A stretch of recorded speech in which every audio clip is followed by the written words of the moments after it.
Bienvenue pour cette nouvelle leçon d'orthographe. La leçon du jour, l'accord du nom. C'est parti. Dans cette leçon, on va trouver 4 compétences. Première d'entre elles, je sais changer le genre d'un nom quand c'est possible.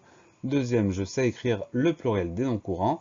Troisième compétence, je sais écrire le pluriel des noms en S, X, Z. Quatrième compétence, je sais écrire le pluriel des noms en AL et OU. Voyons tout ça en détail. L'accord en genre. Généralement, le féminin d'un nom se forme en ajoutant un E au nom masculin. Par exemple, un ami devient une amie avec un E à la fin. Un commerçant devient une commerçante avec un E à la fin. Parfois, l'ajout du E modifie la fin du nom. C'est souvent le cas pour les noms en. Alors là, on a une jolie série. Les noms en on deviennent on avec deux N, comme lion et lionne. Les noms en un deviennent N, comme chien qui devient chienne avec deux N. Les noms en et deviennent R, comme boulanger qui devient boulangère avec un accent grave, un R et un E. Les noms en E deviennent S, comme un tigre qui devient une tigresse avec deux S. Les noms en heure deviennent euse, comme un vendeur qui devient une vendeuse. Les noms en teur deviennent trice, comme un acteur qui devient une actrice. Dans certains cas, le nom féminin est différent du nom masculin. Par exemple, un cerf devient une biche, le mot biche n'a rien à voir avec le mot cerf, mais c'est bien le féminin. Un coq devient une poule, le mot poule n'a rien à voir avec le mot coq, mais c'est bien le féminin. L'accord en nombre.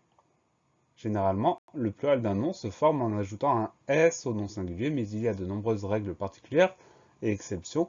C'est ce qu'on va voir dans le détail. Voici une première partie du tableau. Donc la plupart des noms, on ajoute un S. Par exemple, un mur, ça devient des murs avec un S.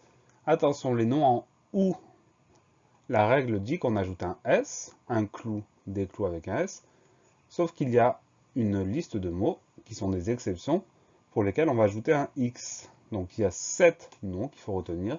Bijoux, caillou, chou, genou, hibou, joujou et pou. Par exemple, pour le mot hibou, on va dire des hiboux avec un X à la fin.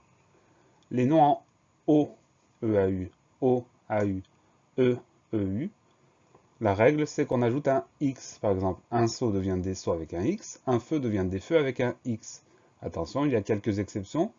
Il y a certains mots pour lesquels on va ajouter un S. C'est le cas de landau, de bleu et de pneu. Par exemple, des landaux, des pneus, avec un S dans les deux cas.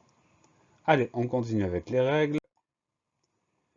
Les noms en al, comme un cheval, au pluriel, ils prennent AUX. Donc un cheval, des chevaux, AUX. Il y a quelques exceptions. Il y a certains mots pour lesquels on va ajouter un S. Par exemple, bal, carnaval, chacal, festival, récital. On va dire des bals, des chacals, des carnavals, des festivals et des récitals avec un S à la fin, donc quelques exceptions. On continue les noms en aïe, AIL.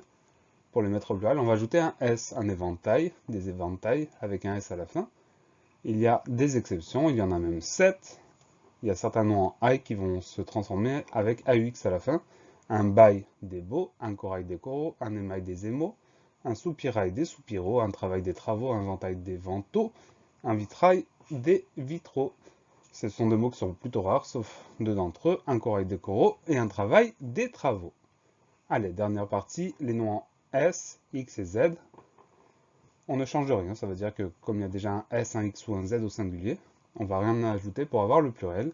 Une noix, des noix avec le X, un nez, des nez avec le X, avec le Z, pardon. La leçon est finie. Pensez à réviser, pensez à vous entraîner et à bientôt sur la classe plus.